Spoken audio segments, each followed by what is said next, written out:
It's early morning at the Mysuru Zoo and the beginning of a new day.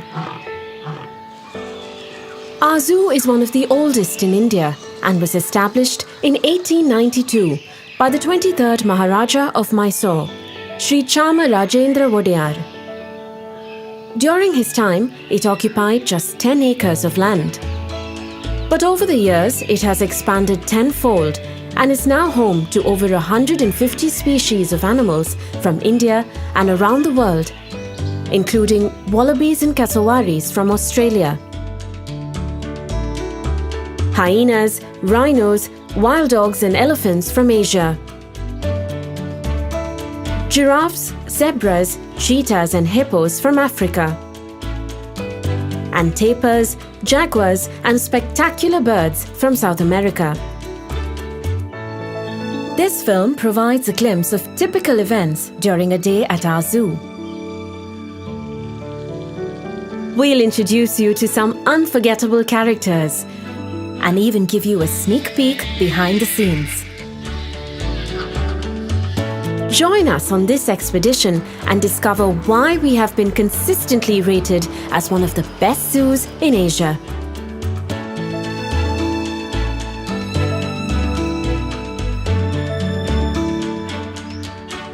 Our zoo is not just renowned for its diverse animal collection, but also for its stately gardens. Designed almost a century ago by the eminent German botanist and garden designer G.H. Krumbagel, these expansive grounds are meticulously maintained to this day. Elegant heritage structures add charm to the gardens, like this bandstand, which was once used to stage music performances. Another historical landmark is the Thandi Sadak or Cool Road, which kept the king shaded as he rode in and out of his nearby summer palace.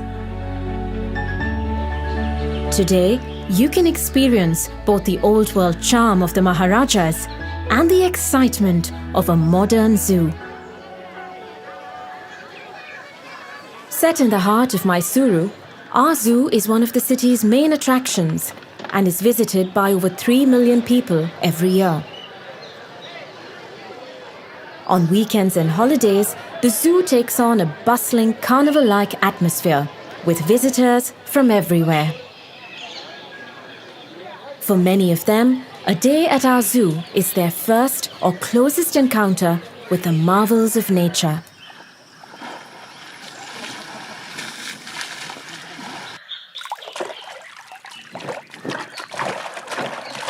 Among the most popular animals in our zoo are the big cats.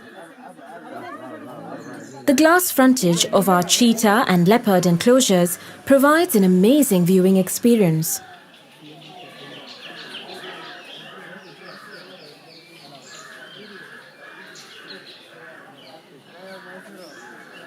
Leopards may be the most agile predators, but their cousins next door are truly awe-inspiring.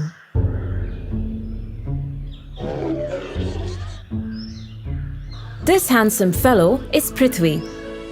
Like most of the tigers in our zoo today, he was born to Manya, our white tigress. Manya herself was born at our zoo in 2005 and has produced many cubs over the years. So far, all of them have been normal-colored tigers. One fact that you may not be aware of is that, unlike in the old days, zoos in India are no longer permitted to capture animals from the wild for exhibition. So to ensure that we always have a variety of animals, we depend on exchange programs with other zoos, as well as captive breeding. Animals born and raised in captivity are well adjusted to zoo life and thrive when provided proper care. This includes spacious enclosures enriched with features that simulate natural habitats.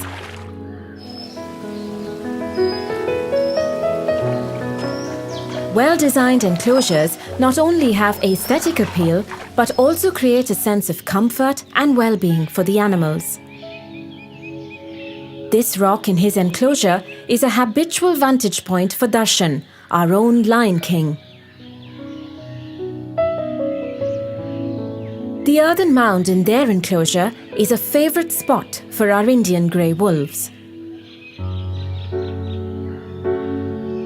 Most of the wolves in this pack were born and raised in our zoo. Here they are at just a few weeks old. Their mother Rani did a great job of raising them to adulthood.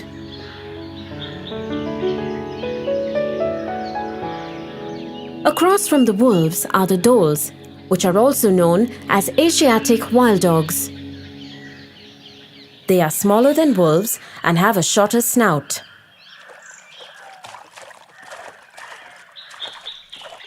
Like wolves, wild dogs also hunt in packs and can easily bring down prey much bigger than themselves, such as the sambar. Sambar are fairly common and widely distributed in India's forests. They are the largest deer in Asia, and a stag can weigh 350 kilos or more. Far heavier than the sambar are the gaur, the largest wild cattle in the world. A bull stands 6 feet at the shoulder and weighs close to a ton. At the other end of the spectrum, we have one of the smallest herbivores in the world, the Indian mouse deer.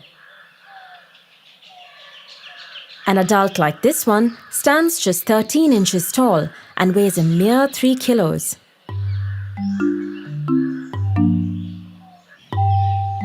Towering over all our other animals are the tallest mammals in the world. A male giraffe can grow over 18 feet tall and weigh more than 2,000 kilos. Because of their long legs, eating anything on the ground isn't easy. So we hoist their food up on a pole.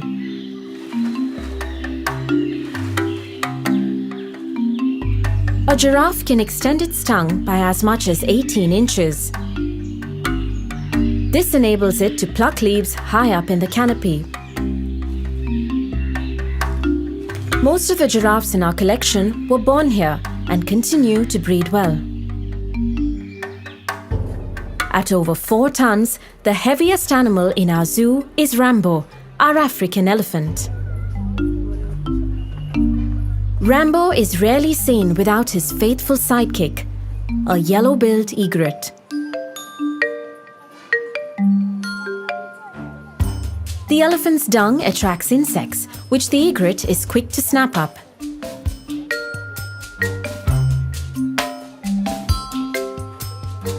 Rambo is now in his mid-20s, and we hope to find him a mate soon. Next to Rambo's enclosure is our herd of Asian elephants. They are extremely fond of water and love to splash around at every opportunity. They are the most pampered animals in our zoo and even have their own shower.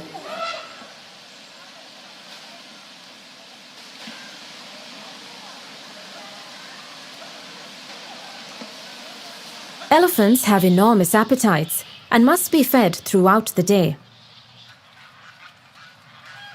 We give them a combination of cooked food, fruits, vegetables, and grass.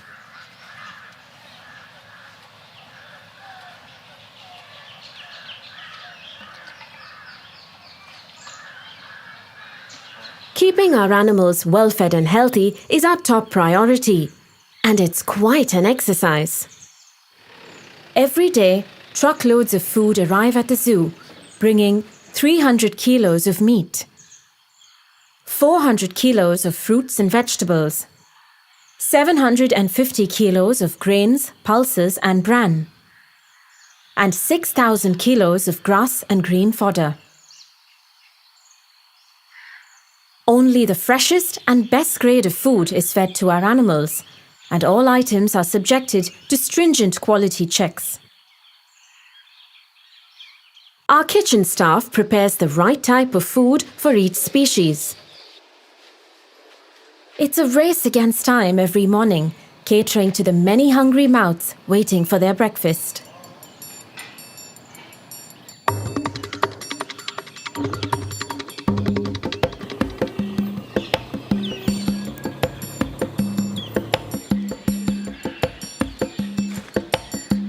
Irrespective of holidays, bad weather, earthquakes or riots, food has to be delivered several times a day to the enclosures.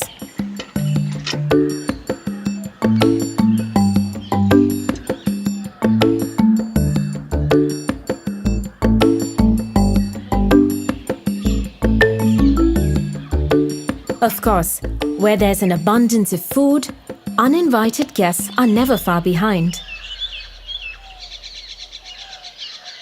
Many free-living creatures benefit from the banquets that are spread for our animals. In turn, they add color and gaiety to our zoo.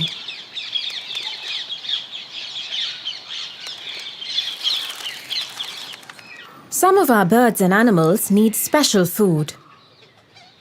These scarlet ibis get their bright coloring from the beta-carotene in the food they eat. So to keep them looking beautiful, we include shrimp and grated carrots in their diet.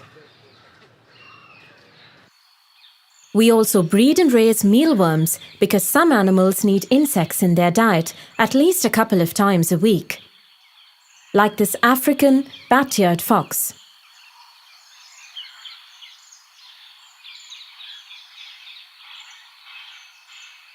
We have several species of crocodilians in our collection, and they are fed fish on alternate weeks.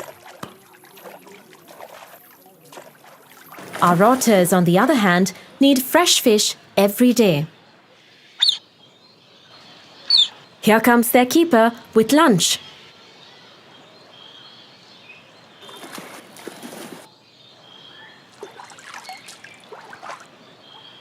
Visitors to our zoo might regard the animals they see as just specimens. But to us, each one is a distinct individual with its own personality. Mason, one of our chimpanzees, likes to wave at his admirers like a music conductor. Abhi, one of our Asian elephants, loves to make his own straw hat. He'll put it on and take it off several times a day.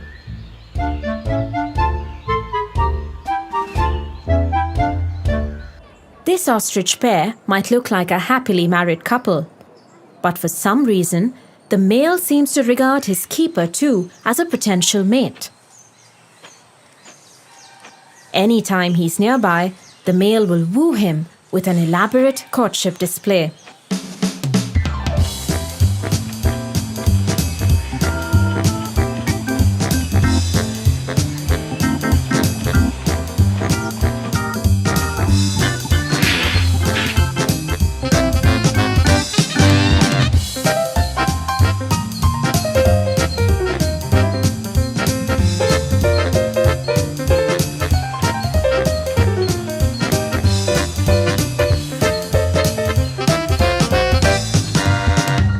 Our sloth bears, Ganesha and Durgi, also have distinct personalities.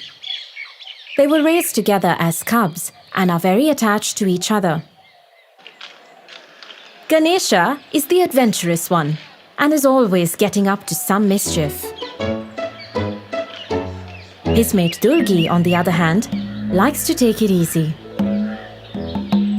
Whenever Ganesha gets bored, he will cajole the reluctant Durgi into a friendly wrestling match.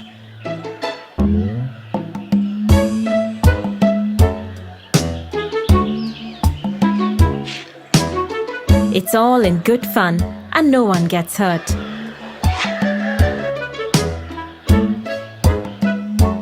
Animals at the zoo can also exhibit a surprising level of intelligence. Using a rock to relieve an itch is nothing unusual. But using a branch as a back scratcher? Now that's clever.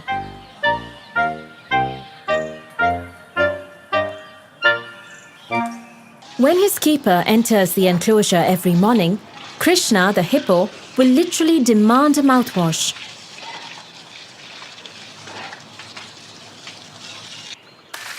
Our male Indian rhino, Virat, knows exactly when it's bath time. He will walk to the bathing area without any prompting and won't leave until he's received a thorough wash.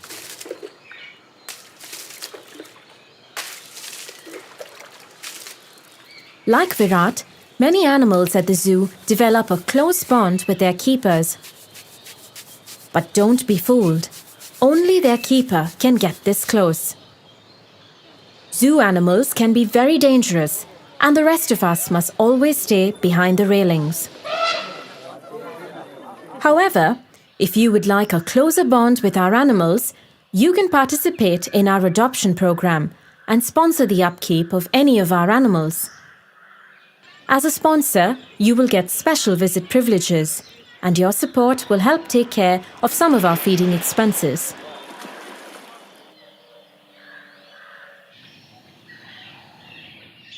When you see healthy and happy animals at our zoo, it's thanks to the elaborate management protocols we have in place, which are implemented by a staff of nearly 300 people.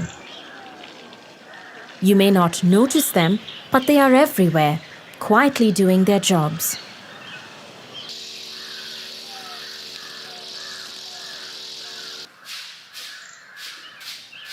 Keeping enclosures clean and regularly disinfected forms a large part of every keeper's duties. The main gate and entrances to other sensitive sections also have disinfectant mats to minimize the spread of diseases.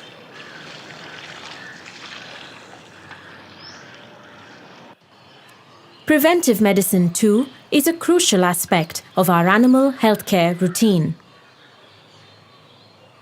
Today, our veterinary team is preparing to vaccinate the giraffes against foot and mouth disease.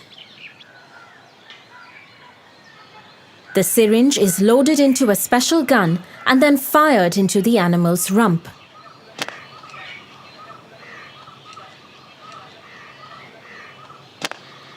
The big males barely flinch when the dart hits home. But next door, the females and their young are already nervous. One by one, the doctors get them all. The vaccine gets injected within seconds after the dart pierces. A couple of flicks of the tail and the dart falls off and will be collected by the keeper. Animals can also get affected by ticks and fleas. Today, it is the turn of these barasingha or swamp deer to receive their periodic treatment for ectoparasites. An organic insect repellent is mixed with water and sprayed in the form of a fine mist as the animals gather to feed.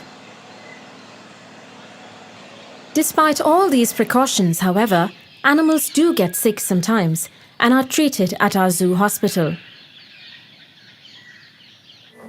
This sloth bear has been tranquilized and brought in for an X-ray and an ultrasound. Once the doctors diagnose the problem, the animal will be treated and closely monitored.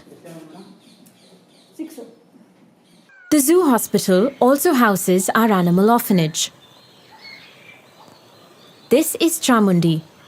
She was found abandoned in the wild and sent to us when she was just 6 months old. Her keeper feeds her a special milk formula several times a day. Like all youngsters, Jamundi can be greedy. After gulping down her milk, she will raid her playmate's lunchbox.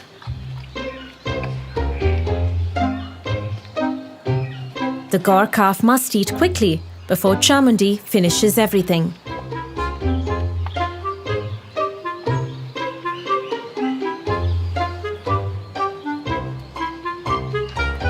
Meanwhile, it's feeding time for the other orphans. Sometimes, babies born at the zoo are not properly looked after by their mothers and have to be painstakingly hand-raised. These hyena pups are just a few weeks old, but have insatiable appetites. Hey.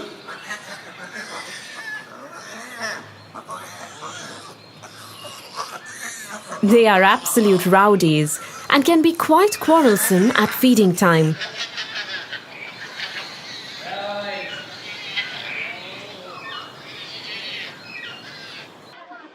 One of our most popular exhibits is our newly redesigned snake house. Here, you can come face to face with the heaviest snake in the world, the green anaconda from South America, or the longest venomous snake, Asia's king cobra. A male like this one can grow to 18 feet in length and raise nearly 1/3 of its body off the ground. Our walk-in aviaries are also popular as they allow visitors to stroll among the birds. The star attractions in this aviary are the black swans.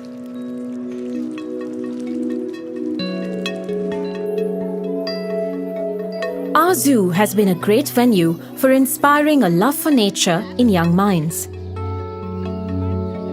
Every year since 1992, about 60 students have been handpicked for a year-long program involving lectures and field visits. The students are taught various aspects of nature conservation, which we hope will instill a lifelong empathy for the natural world.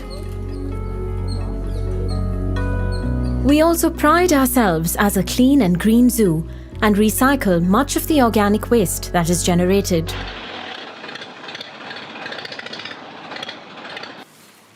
Mega herbivores like rhinos, hippos, and elephants eat vast quantities of food. And of course, what goes in does come out. Our keepers have their work cut out, clearing these mini mountains of dung. We ensure that none of this waste goes to waste. From the pens, herbivore dung is sent to our vermicomposting yard, where it is slowly converted to a rich natural fertilizer that keeps our gardens lush and lovely. The best time to visit our zoo is in the morning or the evening, when animals are at their most active. From entry to exit, the pathway through the zoo is 3.2 kilometers, which you can cover in just a couple of hours. But we recommend that you take it slowly to get the most out of your trip. But do avoid the middle of the day if you can, as it's a time when most animals rest.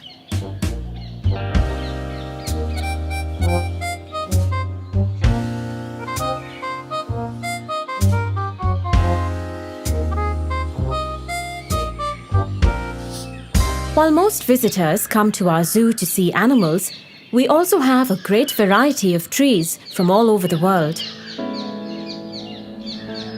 Some are as old as the zoo itself.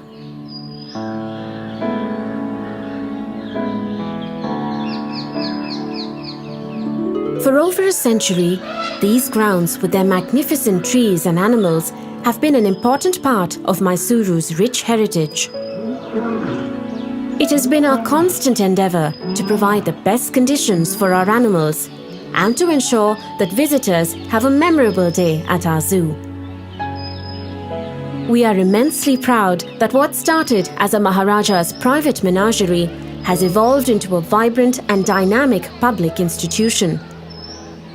With your continued support, we hope to make Mysuru Zoo even better in the years to come.